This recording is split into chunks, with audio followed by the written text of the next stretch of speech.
আজকের পর্বে শেয়ার করব রসম বাড়ার রেসিপি, যেটা একটা সাউথ ইন্ডিয়ান ডিশ, যেটা আপনি খুব সহজেই বাড়িতে তৈরি করে নিতে পারবেন এবং সাথে থাকবে সফট বড়া তৈরি করার সহজ টিপস। আর এর সাথে থাকবে হোমমেড রসম মশালা। তাহলে চলুন দেখে নেওয়া যাক আমার আজকের পর্বের রেসিপি, খুবই সুস্বাদু রসম বাড়ার রেসিপি। প্রথমে রসম মশালা তৈরি করার জন্য আমি প্যানটা ভালোভাবে গরম করে নিয়ে 4 থেকে 5টা লঙ্কা 2 মিনিট ধরে ভালোভাবে রোস্ট করে নিচ্ছি। এরপর 2 মিনিট পর লঙ্কাগুলো তুলে নিয়ে এতে দিয়ে দেব সামান্য পরিমাণ কয়েক ড্রপ ঘি। ঘিটা দিয়ে খুব ভালোভাবে প্যানের মধ্যে লাগিয়ে নেব।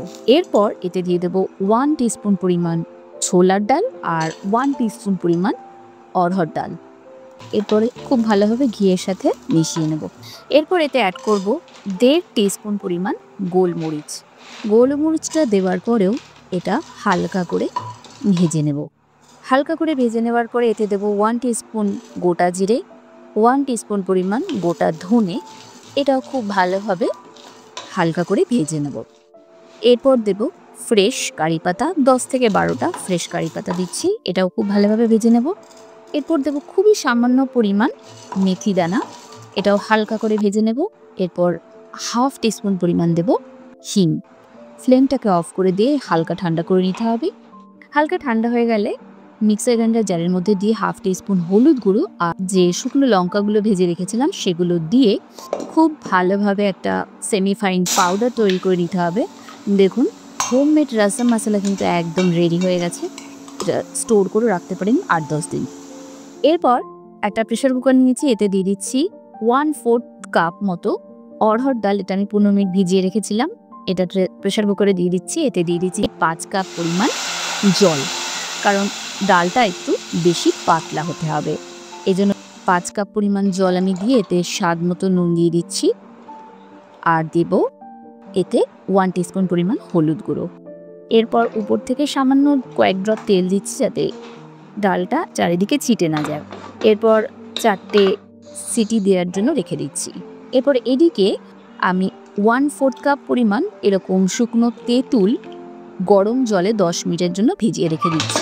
এরপর এদিকে দেখুন সিটি পড়া হয়ে গেছে। এটাকে খুব ভালোভাবে একটু মিশিয়ে নিচ্ছি একটা হুইস্কারের সাহায্যে। আপনি ডালের কাঁটা দিয়েও করতে পারেন, যাতে একদম ডালটা গলে এরকম জাস্ট স্যুপের মতো হয়ে যায়। দেখতে পাচ্ছেন ঠিক এরকম থাকবে ঘনত্বটা।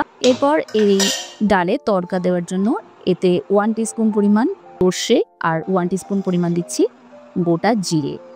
এরপর দিচ্ছি 2 থেকে 3টে গোটা শুকনো লঙ্কা আর চেরা কাঁচা লঙ্কা দিচ্ছি 2 থেকে 3টে। অবশ্যই তেলে দেওয়ার আগে কাঁচা লঙ্কাগুলো কিন্তু চিড়ে নেবেন। আর 4 থেকে 5টা দিচ্ছি রসুনের কোয়া। আমি এটা একটু জাস্ট থেতো করে নিয়েছি। তো এরপর দেবো 8 থেকে 9টা কারি পাতা। হালকা করে লো ফ্লেমে রেখে এটা ভেজে নিতে হবে। দেখবেন ফোড়নটা যেন পুড়ে না যায়। 1 টিস্পুন পরিমাণ গ্রেটেড আদা দিয়ে দিচ্ছি। এটা অপশনাল, আপনি দিতেও পারেন, দিলে ফ্লেভার ভালো আসবে, নাও দিতে পারেন। 2টো মিডিয়াম সাইজের টমেটো দিচ্ছি আর স্বাদ মতো নুন। আর দেব 1 টিস্পুন পরিমাণ হলুদ গুঁড়ো। এই স্টেজে হলুদ দিলে খুব ভালো একটা কালার আসবে ডালের। তো খুব ভালোভাবে মেশাতে হবে। 2 মিনিট এর জন্য এটা কুক করে নিতে হবে, যাতে টমেটোগুলো খুব ভালোভাবে মজে যায়। টমেটোগুলো দেখুন 2 মিনিট পরে খুব ভালোভাবে মজে গেছে। এরপর এতে এই যে ধনে পাতার যে ডাঁটিগুলো আছে সেগুলো আমি এতে দিয়ে দিচ্ছি। এতে খুব ভালো একটা ফ্লেভার আসে। খুব ভালোভাবে মিশিয়ে নেওয়ার পরে এতে তৈরি করে রাখা যে অড়হর ডালটা ছিল, দেখুন কতটা পাতলা হয়েছে, এটা আমি এখানে ঢেলে দিলাম। তো ডালটা দেওয়ার পরে খুব ভালোভাবে মিশিয়ে নিচ্ছি।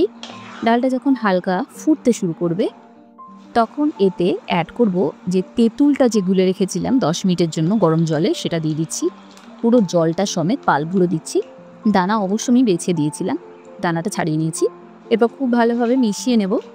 খুব ভালোভাবে মিশিয়ে নেওয়ার পরে টেস্টটাকে একটু ব্যালেন্স করার জন্য এতে দিয়ে দেব 1 টিস্পুন পরিমাণ গুড়। এটা খুব বেশি মিষ্টি হবে না, জাস্ট টেস্টটাকে ব্যালেন্স করবে, খুব বেশি দেবেন না, 1 টিস্পুন পরিমাণ দিলেই হবে। এরপর খুব ভালোভাবে মিশিয়ে নেব। এরপর দিয়ে দেব হোমমেড রসম মশলা 2 টেবিল স্পুন পরিমাণ। খুব ভালোভাবে মিশিয়ে নিতে হবে। এরপর হালকা ফুটে উঠলে নামানোর আগে এতে দিয়ে দেব ধনেপাতা কুচি। ধনেপাতা কুচি দেওয়ার পরে হালকা করে মিশিয়ে নেব। এরপর দেখুন রাসাম কিন্তু একদম রেডি হয়ে গেছে। এরপর বড়া তৈরি করার জন্য 1 কাপ বিউলি ডাল আমি ওভেনে ভিজিয়ে রেখেছিলাম। এরপর এটা ভালোভাবে ধুয়ে নিয়ে মিক্সার গ্রাইন্ডার জারের মধ্যে দিয়ে দিচ্ছি। প্রথমবার জল ছাড়া যতটা সম্ভব এটাকে একটু প্রথমে ঘুরিয়ে নিতে হবে। এরপর আইস ওয়াটার দেব, যেন ডালটা গরম না হয়ে যায়। আইস ওয়াটার দেবো খুব সামান্য। তারপর এরকম স্মুথ পেস্ট তৈরি করতে হবে, যতটা জল কম দিয়ে করা যায়। এরপর এই পেস্টটা আমি একটা বাটিতে ট্রান্সফার করে নিচ্ছি। ঠিক এরকম হবে, যে কোনো বড়া বানানোর ক্ষেত্রে এটা হয়।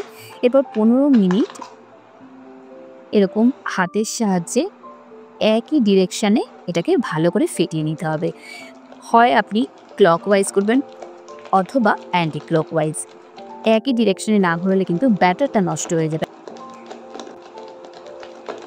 15 মিনিট পরে আপনি দেখুন ব্যাটারটা কিন্তু ডাবল হয়ে গেছে আর এরকম সাদা হয়ে যাবে। আর এটা চেক করার জন্য আমি দেখিয়ে দিচ্ছি ঠিক আপনার ব্যাটারটা রেডি হয়েছে কিনা। একটা বাটির মধ্যে জল নিয়ে এর উপর দিয়ে ব্যাটারটা দিলে দেখবেন এরকম ভেসে থাকবে। আমি একটু ক্লোজ থেকে দেখানোর চেষ্টা করছি। ব্যাটারটা ঠিক এরকম জলের ওপর ভেসে থাকবে, তাহলে বুঝবেন বড়াগুলো আপনার সফট হবে। তো এর মধ্যে দিয়ে দেবো স্বাদ মতো নুন আর 1 টিস্পুন পরিমাণ হলুদ, এতে কালার ভালো আসবে। 1/2 টিস্পুন পরিমাণ ব্ল্যাক পেপার, গোলমরিচ গুঁড়ো, আর দেব 10 থেকে 12টা চপ করা কারি পাতা আর সামান্য পরিমাণ ধনেপাতা কুচি। এরপর 4 থেকে 5টা চপ করা কাঁচা লঙ্কা আর খুবই সামান্য পরিমাণ জাস্ট ফ্লেভার অ্যাড করার জন্য হিং। এরপর 1/2 টিস্পুন পরিমাণ গোটা জিরে সব দিয়ে আবারও খুব হালকা হাতে একই ডিরেকশানে, যে ডিরেকশানে আপনি ঘুরিয়েছিলেন সেই ডিরেকশানেই জাস্ট এটাকে একটু নুন হলুদগুলো মিশিয়ে নেব। তারপর 5 মিনিটের জন্য ঢাকা দিয়ে রেখে দিচ্ছি যতক্ষণে তেলটা গরম হয়। তেলটা আমি দিয়ে দিচ্ছি ডিপ ফ্রাই করার জন্য। যতটা তেল খুব ভালোভাবে গরম করে নিতে হবে হাই ফ্লেমে। 5 মিনিট পরে আমি ব্যাটারটা দেখিয়ে দিচ্ছি। হাতের মধ্যে একটু জল লাগিয়ে নেবেন, এতে কি হবে ব্যাটারটা আপনার হাতে লাগবে না। এরপর অল্প অল্প করে এরকম ব্যাটার নিয়ে গরম তেলের মধ্যে ছেড়ে দিতে হবে। খুব সাবধানে ছাড়তে হবে যেন হাতে তেলটা না লাগে। তো একবার তেলটাকে খুব ভালোভাবে হাই ফ্লেমে গরম করে নিয়ে এরপর মিডিয়াম লো করে জাস্ট টেম্পারেচারটাকে অ্যাডজাস্ট করে করে আপনি বড়াগুলো ভাজতে পারেন। তাতে কি হবে বড়াগুলো খুব ভালোভাবে ফুলবে, কিন্তু তেলটাকে অবশ্যই প্রথমবার গরম করে নেবেন। এরপর বড়ার উপর দিয়ে এরকম তেল দিয়ে দেবেন, ছোটো একটা চামচের সাহায্যে দেবেন আস্তে আস্তে। এভাবে উল্টে পাল্টে গোল্ডেন ব্রাউন করে ভেজে নিলেই বড়া কিন্তু একদম রেডি হয়ে যাবে। দেখুন গোল্ডেন ব্রাউন করে ভাজা হয়ে গেছে। তো এই যে একটু এক্সট্রা তেলটা ছেঁকে নিয়ে নিচ্ছি। এক্সট্রা তেলটা ছেঁকে নিয়ে নেওয়ার পরে আমি দেখিয়ে দিচ্ছি বড়াগুলো কতটা সফট হয়েছে। আপনি দেখেই বুঝতে পারবেন, এটা কিন্তু খুব গরম, দেখেই বুঝতে পারছেন যে বড়াগুলো কতটা সফট হয়েছে। এরপর রাসাম বড়া সার্ভ করার জন্য প্রথমে বড়াগুলো আমি বাটিতে নিয়ে নিচ্ছি। এরপর উপর থেকে রাসাম দিয়ে আপনি কিছুক্ষণ রেখে তারপর খেলে দেখবেন বড়াগুলো অসম্ভব সফট হয়ে গেছে আর রাসাম তো খেতে অসাধারণ হয়। তো দেখুন এইভাবে সার্ভ করতে পারেন, অথবা আপনি শুকনো বড়া যে কোনো চাটনির সাথে খেতে পারেন, কিংবা রাসাম দিয়ে তার উপর এই ক্রিসপি বড়াগুলো দিয়েও এইভাবেও খেতে পারেন। আপনার যেমন খুশি তেমন খেতে পারেন। তো রাসাম বড়া রেসিপিটা খুবই লেন্দি, কিন্তু আমি স্টেপ বাই স্টেপ খুবই সহজভাবে দেখানোর চেষ্টা করেছি। আশা করি আপনাদের ভালো লাগবে। তো রেসিপিটা এই মাঝে মাঝে বৃষ্টির দিনে তৈরি করে কিন্তু একবার অবশ্যই দেখতে পারেন। তো রেসিপিটা কেমন লাগলো সেটা অবশ্যই আমাকে কমেন্ট সেকশন জানাবেন। রেসিপিটা যদি ভালো লেগে থাকে তাহলে ভিডিওটিতে একটা লাইক দিয়ে দেবেন এবং সকল বন্ধুদের সাথে শেয়ার করবেন। আপনি যদি আমার চ্যানেল মনের ফ্লেভার্সে প্রথমবারের মতো ভিজিট করেন তাহলে অবশ্যই চ্যানেলটিকে সাবস্ক্রাইব করবেন এবং পাশে থাকা বেল আইকনে ক্লিক করে দেবেন যাতে পরবর্তী রেসিপিগুলো আপনি দেখতে পারেন। ভালো থাকবেন, সুস্থ থাকবেন। আগামী পর্বে আবারও দেখা হবে নতুন নতুন আরও এইরকম ধরনের ইউনিক রেসিপির সাথে। ততক্ষণের জন্য নমস্কার।